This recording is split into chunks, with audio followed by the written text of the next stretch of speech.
te souhaite sinon une très bonne vidéo et un bon visionnage. Bonsoir donc à toutes et à tous. J'espère que vous allez merveilleusement bien ce soir. Et je vous retrouve pour cette vidéo ASMR. C'est drôle parce que ça fait quelques jours que je n'ai pas tourné et ça fait un bien fou de chuchoter, de se retrouver là en face de toi. Toi, ça fait 3 jours que tu n'as pas eu de vidéo. Ça fait un petit peu plus. Ouais, ça fait quasiment une semaine que je n'ai pas tourné. Bon, nous sommes lundi. Qui est lundi? Des mots de bonheur, de sagesse. Et pour répondre aux questions, quelqu'un m'avait demandé si j'allais refaire l'année prochaine quelque chose de similaire avec un petit rendez-vous tous les lundis ou hebdomadaires. Bien sûr, je vais chercher quelque chose d'autre. Ce sera sous une autre forme peut-être, mais j'aime beaucoup l'aspect de rendez-vous, de pouvoir se retrouver avec quelque chose d'unique toutes les semaines. Quelque chose qui est une sorte de petit rendez-vous pour les gens qui souhaitent. J'aime beaucoup ça. Ça me permet aussi de voir les choses évoluer. On se rappelle, moi je me souviens du premier petit mot de bonheur et de sagesse que je vous ai ouvert. C'était très cool parce que, enfin très cool, il y avait personne quasiment qui regardait mes vidéos à cette époque. Et aujourd'hui vous êtes plusieurs milliers. Voilà. Il en reste, regardez, il en reste quasiment plus. 1, 2, 3, 4, 5, 6, 7, 8, 9, 10. Il en reste 10 je crois. Ouais. 11 avec celui d'aujourd'hui. Bah logique, hein, c'est à peu près 3 mois. 3 mois.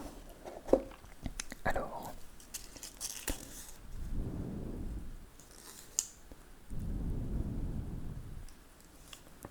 ce sera souffle ce soir. Oh, incroyable. La petite image. 2 personnes qui forment un cœur avec leurs bras.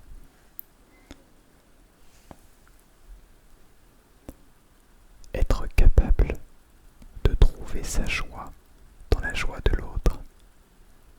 Voilà le secret du bonheur. Être capable de trouver sa joie dans la joie de l'autre. Voilà le secret du bonheur. C'est dans un sens plutôt vrai. Et dans un autre sens, il y a un débat autour de ça. De Georges Bernanos. Georges Bernanos. Je pense que, effectivement, la joie, on doit la trouver avec l'autre. Mais son bonheur intérieur, le vrai bonheur, ne se retrouve pas avec les autres. Effectivement, tout seul, c'est très compliqué. Mais je pense que le vrai bonheur vient à l'intérieur de nous. Bref, ce n'est pas une vidéo sur le bonheur. Donc on va ranger ça. Hop là, alors, tac. Voilà.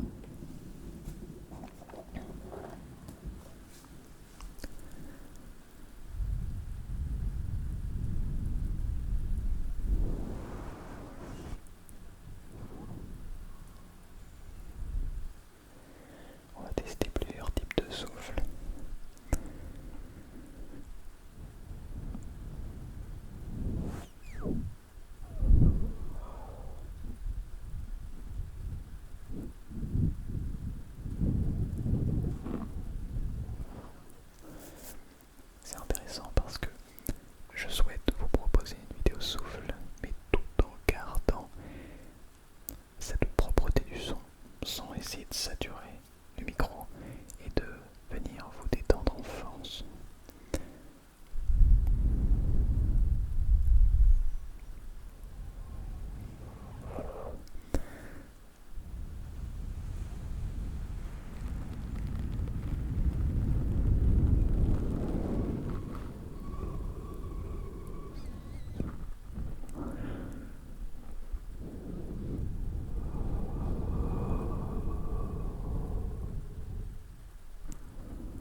ressources naturelles de souffle.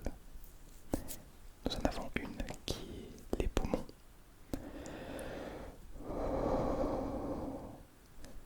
La plupart d'entre nous respirent naturellement par les poumons. C'est une réserve de souffle qui nous permet parfois de nous sentir mieux, de s'aérer. Ah, pardon.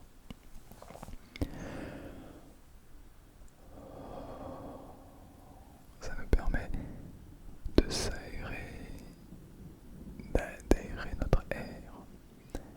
Mais, et ça c'est très peu connu, il existe une seconde source de souffle, une seconde source d'air.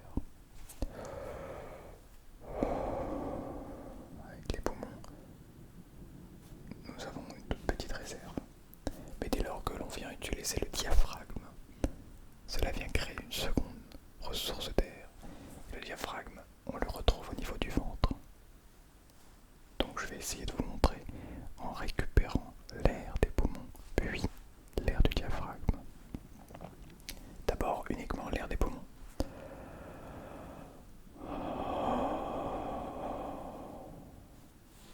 Puis les deux.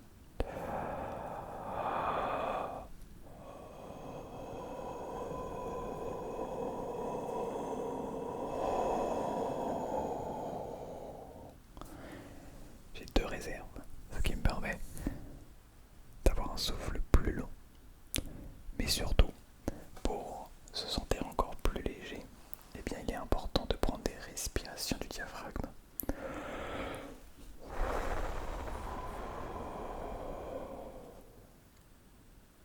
Et ça détend tout le corps. La respiration est quelque chose de beaucoup trop peu mis en avant, de trop sous-estimé.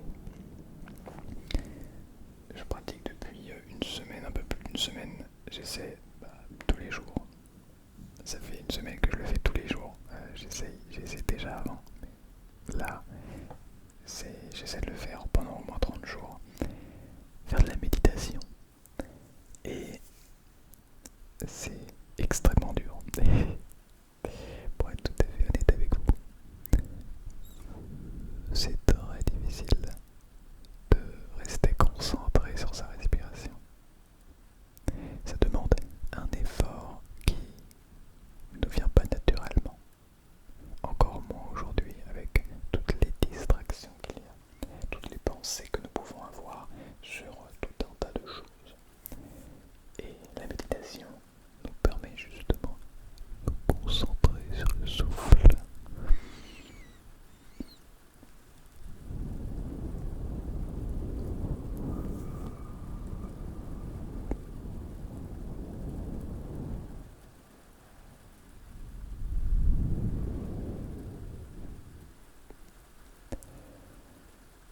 De ressentir l'air qui rentre lors d'une inspiration,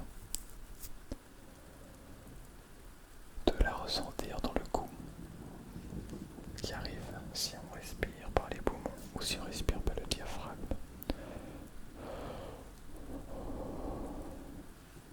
Et de la ressentir dès lors qu'elle sort lorsqu'on expire.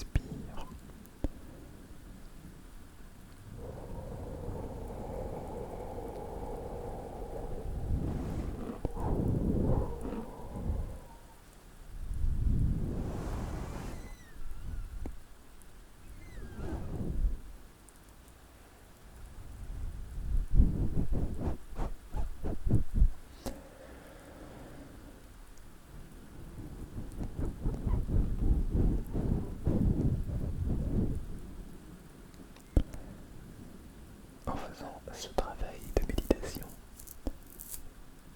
cela veut dire que l'on arrive à travailler notre respiration tous les jours, mais aussi notre concentration. Et ça, c'est quelque chose qui est extrêmement difficile à obtenir aujourd'hui, de par tout un tas de raisons. C'est pour ça que j'essaie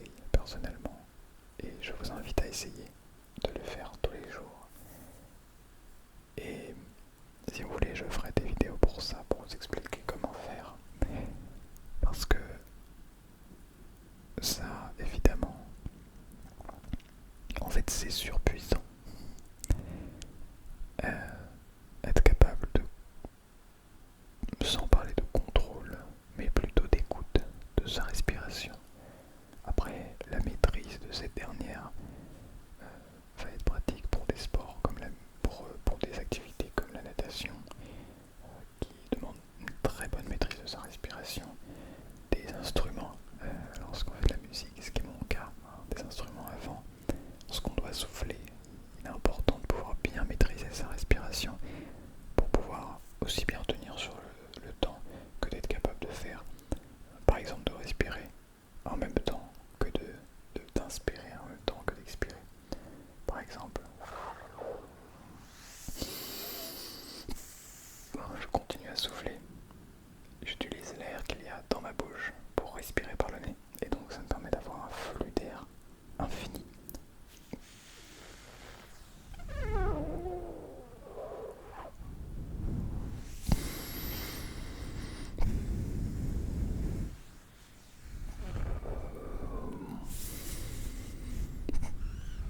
Oui, je continue à vous proposer ce souffle et en même temps je respire.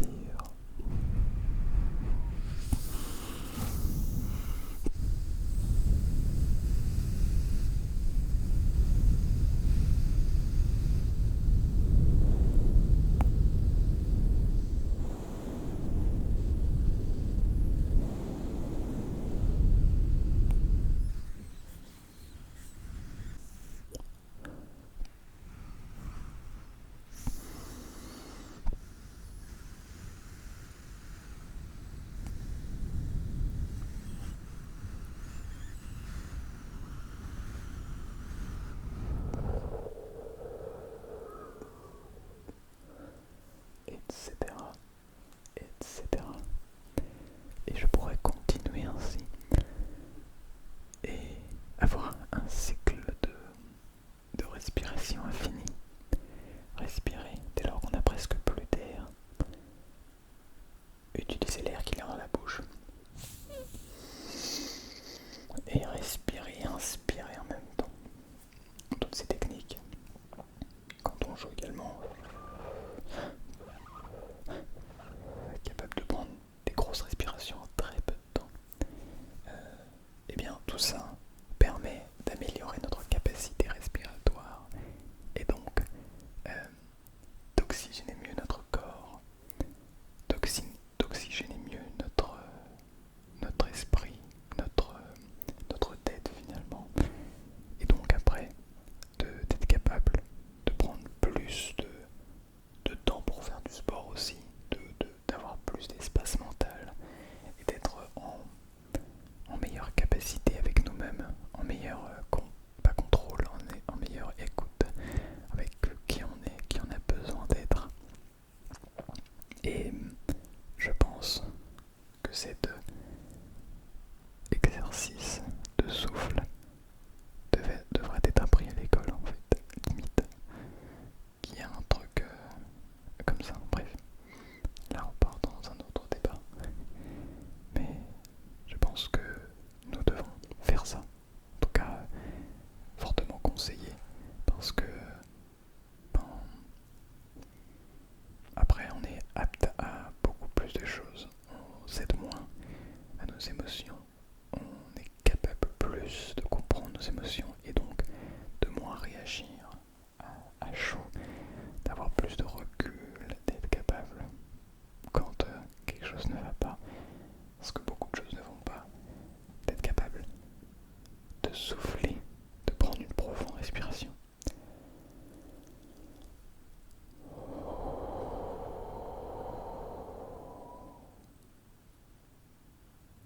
Ok, je comprends le problème et j'essaie de ne pas réagir en fonction de ce que je ressens.